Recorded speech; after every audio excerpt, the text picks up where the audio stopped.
What's up, everyone? Welcome to Program Your Remote.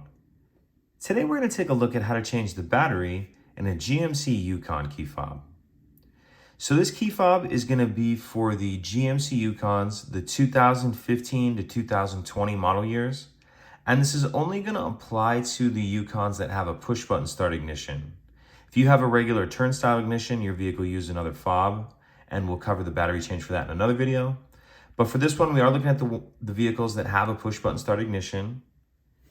This key fob is going to use replacement battery CR2032. And we're also going to be using a flathead screwdriver. So the first thing we want to do is remove the emergency key that's in the bottom of our key fob.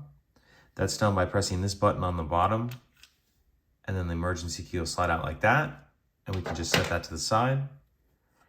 Now, if we hold the fob with the buttons facing down, and we look at the bottom where we just removed the emergency key from, we see this little notch right here. What I'm going to do is take the flathead screwdriver, put it in that notch, and then I'm just going to twist it like this. And as I do that, it's going to pop the back shell up. So put it in that notch, and then just twist, and we'll pop the back of the shell up a little bit, and then we can pull it the rest of the way off. Now, in the back of the shell, we can see our battery right here. And if you grab your screwdriver, you can get under the edge of that battery and get it out.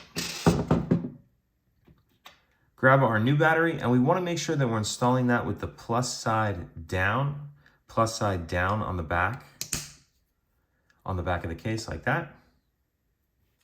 And then go ahead and just put it back together. We'll snap this on. Put our emergency key back in. And that's it. Pretty simple. If you have any questions, please let me know. If you could take a second to like and subscribe, it helps us out, and I'd appreciate it. Thank you.